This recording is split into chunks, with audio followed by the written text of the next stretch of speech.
Steph, how did Wiggins look last few days? I don't know how much of the scrimmage you were in or were watching, but in your mind, what's Wiggins looking like these days?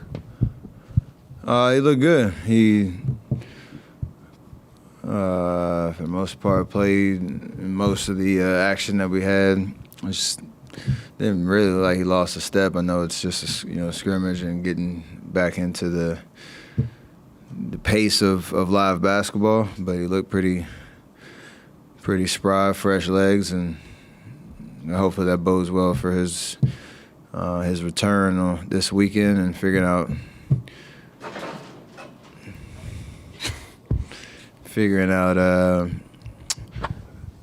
how many minutes he'll play and all that type of stuff. But he looked great.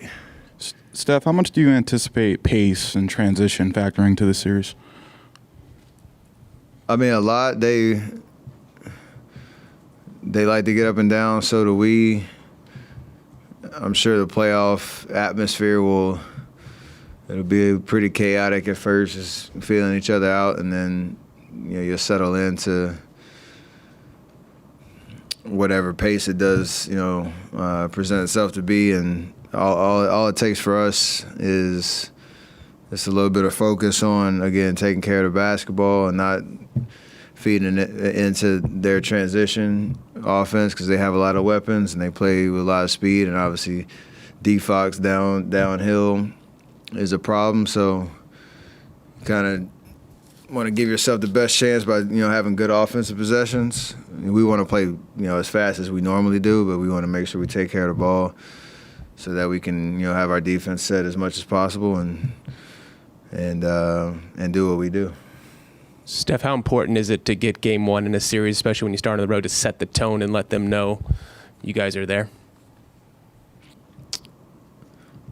It's always helpful, especially when you're the lower seed, start on the road, to make your presence felt. Everybody says that try to steal game one type vibe. Like we just want to give ourselves a good opportunity to get off to a good start in that game. First quarter, first 12 minutes are so important to establish yourself.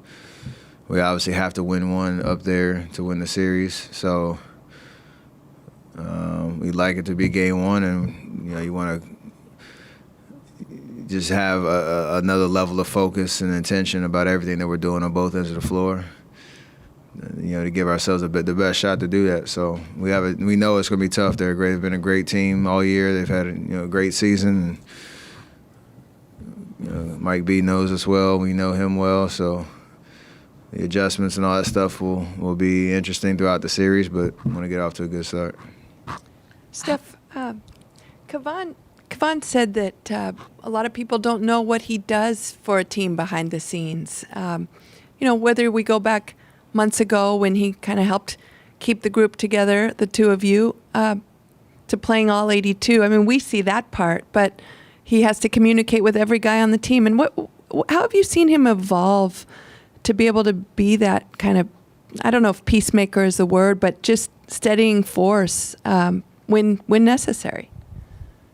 I think Coach called him the moral compass of the team earlier this year, which is pretty accurate in the sense of he's like a true veteran, but closer in age to some of the younger guys, and it's kind of seen all different types of roles on our team, from his early in his career back and forth at G League to playing spot minutes, playing in the finals, to dealing with some injuries, to now being Iron Man Loon, playing 2 seasons in a row, all 82, and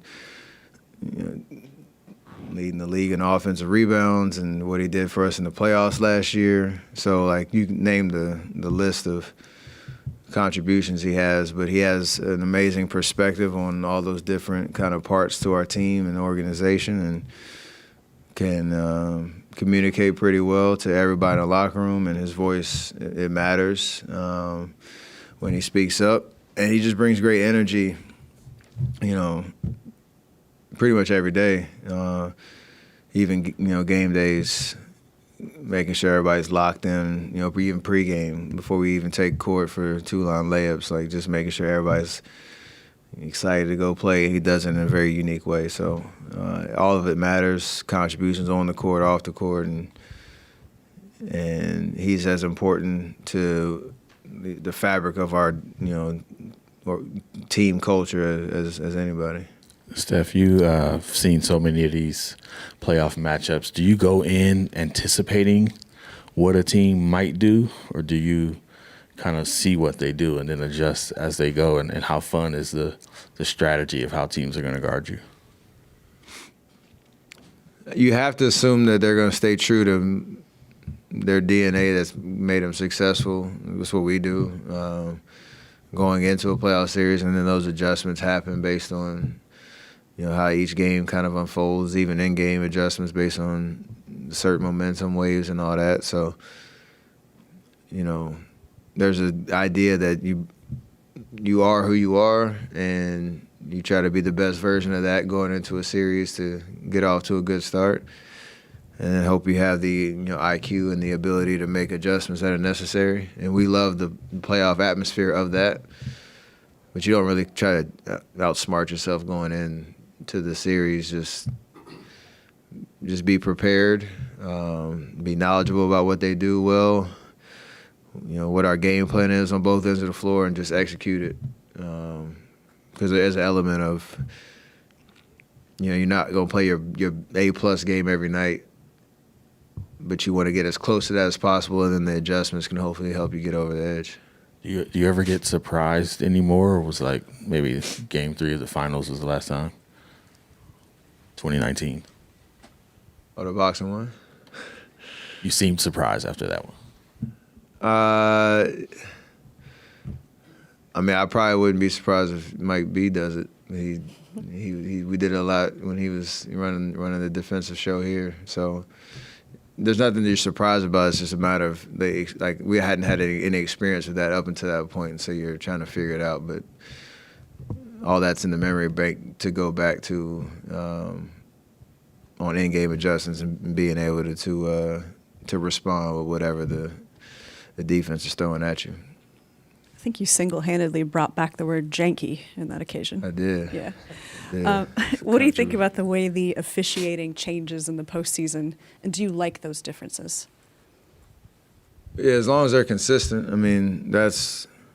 We can play in any style or the way any game is called, as long as it's consistent on both sides, and we can make those adjustments pretty well. So we're never really worried about that. And the biggest thing is, in the regular season, it's a lot easier to get consumed by the refereeing because it's changing from game to game and the style of play is changing. So, from night to night based on playing different teams, I think it's less. It's frustrating when it doesn't go your way, but it's less of an issue in the terms of consuming your energy, because it's more about, again, executing and figuring out those momentum swings and trying to get ahead of that so that you can always be in control of what's happening on the floor. So I think that's kind of my perspective. You just hope that everything is consistent, whether it's physical, whether it's ticky-tack, whatever it is, so that we can kind of settle into that and just play basketball. Steph, beyond the strategic stuff that Marcus asked about, how is the postseason different?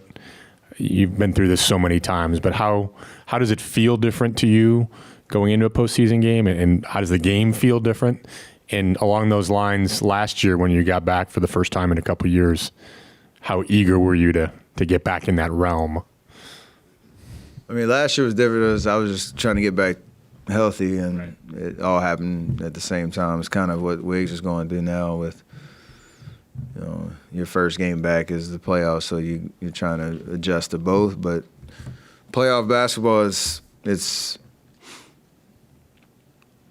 physical, it's emotional, it's the craziest adrenaline rush. There is just a different energy, even on your preparation practice.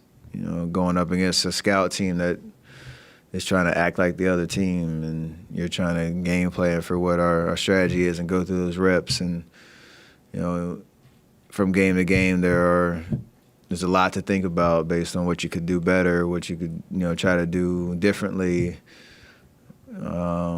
Responding to a win or a loss, the emotional roller coaster of that. So in one aspect, it is easier because you're just focused on one team and one team at a time, and you know everything about them. So there's a comfort level that comes with that. Then it's just about, can you execute? Can you go, do what you're supposed to do? And I think that's the fun in the experience, the competition within that. And a semi-related follow-up, your numbers against Sacramento this year were very good. Your scoring average was up, but also your shooting percentages were significantly up. I think 57% from the field and 50% on threes.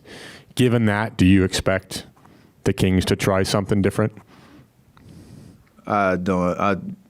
Even if my numbers weren't like that, I would assume that would be the case.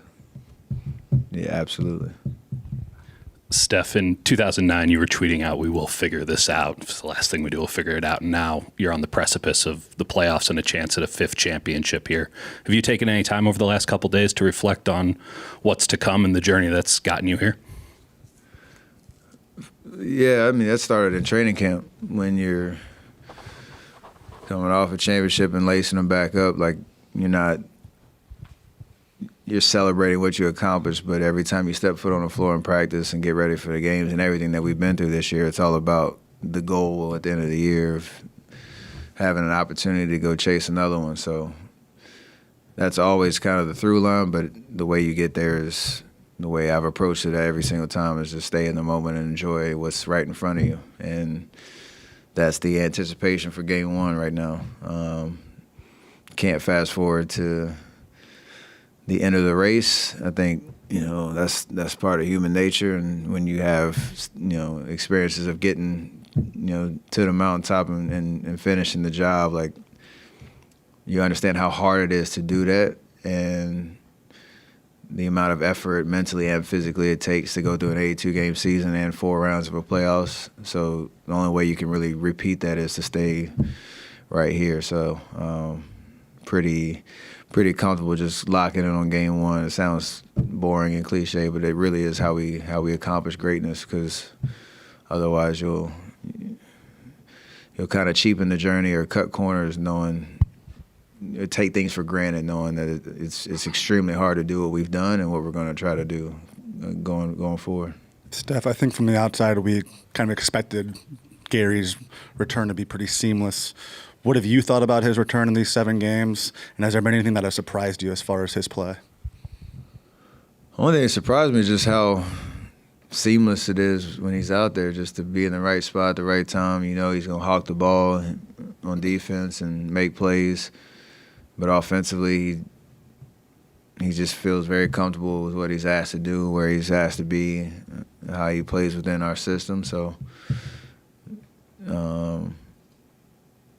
yes, I'm glad he's healthy, feeling great, and feeling stronger each game. But you don't really have to tell him much. He just goes out and does what he's supposed to do. And then you obviously played with him. He was a coach here last year.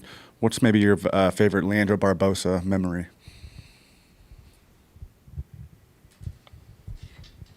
I mean, all the videos we used to do on the plane, singing that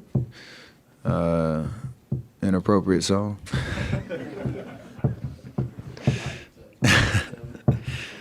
You spent that time telling us that you want to stay in the moment. I totally realize that, but I will ask you maybe to move aside a little bit on that. But we know Draymond's contractual situation. We know Bob Myers' contractual situation. We know at some point this is going to end. Do you, and Steve a couple weeks ago said this is not the last dance. There's a good chance that this continues. In your mind, do you let yourself ever like this could be the last time, or are you confident that there's a strong chance that this is not the last time that this is happening? That it's not the last time, but it doesn't really matter right now. We understand the implications. I think Draymond said the other day, we're measured by how we play in the playoffs. So just the fact that we got through 82 and the 6 seed and all that, it was an emotional roller coaster all year. But the implications on how our season finishes, we understand, kind of dictates a lot of the conversation around us, and it always has. And we've just had tremendous success, so we've let our play speak for what should happen around here. So that's the same way you approach this season and this playoff run,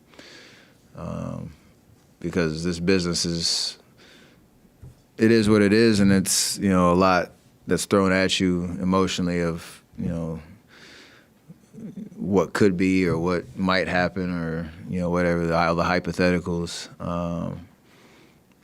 but when we win, everybody gets rewarded, and that's what our goal is. So, trying to make that happen. With the Kings being newer to the postseason, although familiar faces with Brown and HB, is there a level from the opponent side that you see them as, knowing that they're a high-scoring offense like your team, that can take this up a notch for the postseason? I think there should be confidence and excitement for them because they're doing something that hasn't been done in their franchise in a long time, and they've invested a lot into that journey. But we all know playoffs are different, and it's just, again, you just got to win 4 games and win them however you can. And we're excited about the opportunity we have in front of us, and got to expect that they're going to come out playing extremely well because they've shown that they're a good team all season, and we want to be ready for that challenge. Yeah, non-basketball question to finish off, but Steph, I recently saw you talking with Mariah Stackhouse from the LPGA before the Masters, and you two were talking about underrated golf season 2 coming up with KPMG. Just what are you most excited about for this year's tour, and what can the athletes expect? Yeah, KPMG is a title sponsor of the second season of Underrated Golf Tour, and taking some very deserving kids that will be tour members around the country to 4 different courses, PGA caliber courses, LPGA caliber courses, and giving them a first-class experience to showcase their skills and their talents, and then they all come here to the Bay in August for the championship stop. Mariah has been, she will be and has continued to be an amazing ambassador for the game of golf, but also now the Underrated Tour, and being able to connect with these young boys and girls, young men and women who she's kind of walked the walk that they're on and been blessed by the game, but wants to give back to it. So it's amazing that she believes in what we're doing on the tour, and having KPMG backing us up and doing some amazing things, by creating this experience for these kids. It's going to be awesome. So really excited about the fact that we're only in season 2 and we have some amazing momentum behind what we're doing.